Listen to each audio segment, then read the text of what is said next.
बिस्मिल्लाहिर्रहमानिर्रहीम अस्सलामुअलैकुम वरहमतुल्लाहि वबरकातुहू। मुमताज़ तारिक वक्री गाल की जानिब से हाज़िर हूँ। उम्मीद करता हूँ आप सब खैरियत से होंगे। आज आप सब की इजाज़त से मैं वीडियो उर्दू में बनाने जा रहा हूँ, क्योंकि कुछ सब्सक्राइबर कमेंट करते हैं कि आपकी वीडियोस तो बहुत अच्छी होती हैं, हमें समझ नहीं आ रही होती। तो उर्दू भी हमारी कौमी ज़बान है, सारी ज़बानें बहुत प्यारी हैं जो हमारे मुल्क में बोली जाती हैं।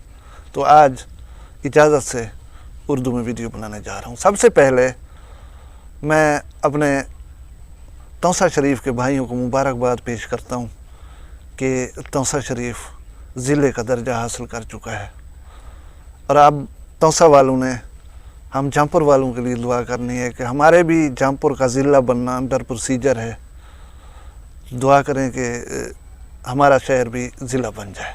तो रिक्वेस्ट वही है कि आप मेरे चैनल को सब्सक्राइब कर लें। फिर शुरू करते हैं आज की वीडियो। जैसा कि मैंने आपको बताया कि मैं पेस्टिसाइड सेक्टर में काम किया करता था, तो ह्यूमन नेचर है कि वो बेहतर से बेहतरीन की तलाश में रहता है। मेरा एक दोस्त था जो वो भी पेस्टिसाइड सेक्टर में काम करता था। उसने मुझे बताया कि फ़लाँ कंपनी है, उसमें एक जॉब अपॉर्चुनिटी है, आप वहाँ पे ट्राई करें, वो कंपनी बहुत बेहतर है, वो इस कंपनी से आपको बहुत अच्छी मराहत भी देगी और वहाँ काम करना भी बनिस्बत ईजी है, तो आप ट्राई करें वहाँ पे। मेरा रूहानी ताल्लुक़ था एक बुज़ुर्ग से, वो दुनिया से जा चुके हैं, अल्लाह उनके दर्जात बुलंद करे। मैं उनके पास पहुँचा, उनसे अर्ज़ की कि जी मैं कल एक जॉब के सिलसिले में जा रहा हूँ, तो दुआ फरमाइए कि वो जॉब मुझे मिल जाए। उन्होंने मुझे कहा, बेटा किसी और से दुआएं करवाने से बेहतर नहीं मैं आपको एक ऐसी चीज़ बता दूँ कि जो तुम खुद कर सकते हो और वो हमेशा तुम्हारे काम आएगी। जब कभी भी कोई मुश्किल पेश आए तो ये चीज़ तुम्हें फ़ायदा देगी। मैंने कहा जी बिस्मिल्लाह। उनने मुझे वो बात बताई, वो वजीफ़ा बताया, मैं आपको वीडियो के एंड में बताऊंगा। उनने मुझे बताया कि बेटा जब इंटरव्यू देने के लिए घर से निकलो तो वज़ू कर लेना, बावज़ू हो के ये चीज़ पढ़ना शुरू कर देना। रास्ते में कोई बोले, कोई बात करे, कर लेना, लेकिन बाकी वक्त में इसको कंटिन्यू रखना। इवन कि जब इंटरव्यू लेने वाले शख्स के सामने जाके बैठो तब आपने इसको रोकना है। मैंने कहा जी ठीक है। मैंने ऐसा ही किया, इंटरव्यूअर के सामने जाके मैं बैठा हूँ। पेस्टिसाइड सेक्टर का इल्म रखने वाले लोगों को मालूम होगा कि आप जब पेस्टिसाइड किसी कंपनी में जॉब करते हैं तो वो कुछ टर्म्स एंड कंडीशंस तय करते हैं पहले कि हम आपको ये मराहत देंगे। अब आप अपने लिए ख़ुद एक टारगेट सेट करें कि आप हमें साल में कितने लाख का या कितने करोड़ का बिज़नेस करके देंगे। तो इंटरव्यूअर सलाम दुआ हुई, वो मेरे पेपर्स देख रहे थे, सीवी देख रहे थे। उसके बाद उन्होंने जस्ट ओनली 2 क्वेश्चंस मुझसे पूछे। एक सवाल ये था कि आपने कितना अरसा इस सेक्टर में काम किया है। मैंने कहा जी मुझे 8-10 साल हुए हैं इसमें काम करते हुए। दूसरा सवाल ये था कि आपने कहाँ कहाँ काम किया है। मैंने वो एरियाज़ बताए जहाँ जहाँ पे काम किया हुआ था। उसके बाद उन्होंने बेल बजाई, ऑफिस बॉय आया, मुझे कहा कि जी अपना शनाख्ती कार्ड दे दें इनको। मैंने शनाख्ती कार्ड ऑफिस बॉय को पकड़ाया और वो साहब कहने लगे कि जाएँ इनका ज्वाइनिंग लेटर जो है, आर्डर जो है वो तैयार करके इनको दे दें। इट मीन्स मेरी जॉब मुझे मिल चुकी थी। उसके बाद उन्होंने कहा जी जाएँ फ़लाँ एरिया में अपना काम शुरू करें, हमें खुशी होगी आपके साथ काम करते हुए। मैं आया और काम शुरू कर दिया। उसके बाद मज़े की बात आपको बताऊं कि ये उस वजीफ़े की अपनी बरकत है कि जब आप 1-2 दिन इसको पढ़ेंगे तो आपका दिल और आपका दिमाग ऑटोमेटिकली इसको पढ़ना शुरू कर देगा।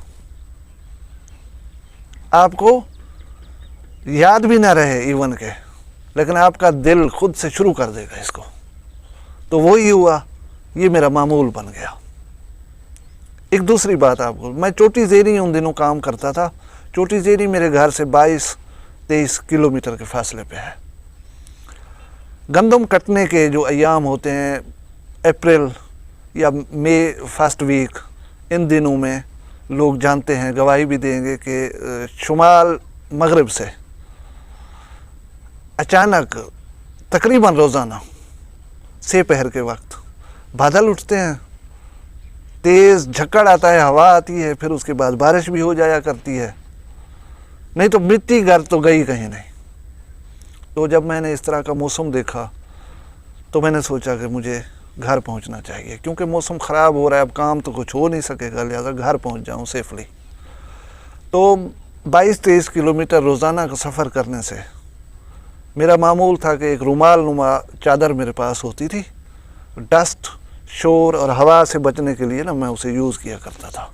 میں جلدی سے سیفلی گھر پہنچنے کی کوشش میں اچھی خاصی سپیڈ سے بائک کو لے کے آ رہا تھا، تو میں نے اکثر دیکھا کہ کھیتوں میں پڑی ہوئی گندم بکھرنے کے ڈر سے کسان لوگ اپنے بچوں، اپنی عورتوں کے ساتھ مل کے اس گندم کو باندھنے میں مشغول تھے۔ اب اللہ لگتی بات آپ کو کر رہا ہوں کہ ایک جگہ روڈ کنارے خواتین، چند مرد اور بہت سارے بچے اپنی گندم کو باندھنے میں مصروف تھے۔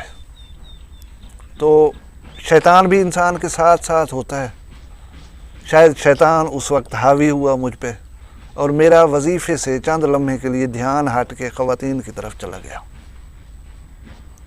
وظیفہ رکنے کی دیر تھی، وہ جو چادر میں نے پیچھے ڈالی ہوئی تھی اور یوں ایک پلو اس کا یہاں پہ ڈالا ہوا تھا، وہ موٹر سائیکل کی تاروں میں پھنس گئی، اور اللہ کا کرم ایسا ہوا کہ وہ میرے گلے میں پھندا نہیں بنی، وہ کھسک کے پیچھے چلی گئی اور موٹر سائیکل کے ویل کو جام کر دیا بری طرح سے۔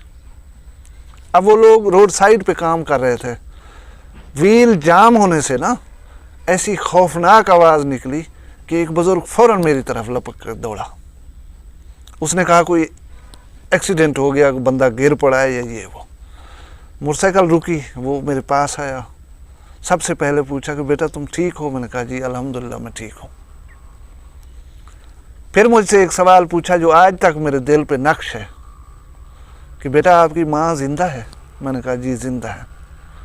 تو ان سے جا کے کہیے گا کہ وہ کچھ نہ کچھ پکا کے اللہ کے نام پہ چھوٹے بچوں کو کھلا دے۔ ہم تو اس آواز سے ڈر کے اتنے خوف زدہ ہو گئے، ڈر گئے، لیکن اللہ نے تجھے صحیح و سالم بچا لیا، تو گرا بھی نہیں، تجھے ایک چھوٹی سی خراش بھی نہیں آئی۔ تو یقین کریں وہ کپڑا ویل میں اس بری طرح سے پھنسا ہوا تھا کہ ہمیں چھوٹے چھوٹے ٹکڑے کر کے اسے نکالنا پڑا، اور ویل فری ہوا موٹر سائیکل کا۔ تو یہ دو کہانیاں خود مجھ پہ بیتی ہیں اور میں نے آپ کو بتائی ہے۔ اچھی بات تھی، سوچا آپ سے بھی شیئر کر دوں۔ اچھا اب آپ کو بتا دینا چاہیے، وہ بات تھی، وہ وظیفہ تھا لا الہ الا اللہ محمد رسول اللہ۔ یہ بات تھی، آپ اس کو اپنائیں، انشاءاللہ اس کی برکت سے یہ کنٹینیوسلی آپ کا معمول بنے گا، اور میں دعوے سے کہہ رہا ہوں کہ بہت سی مشکلات آپ کو آسان ہوتی ہوئی نظر آئیں گی اس سے۔ اپنا بہت سارا خیال رکھیے گا۔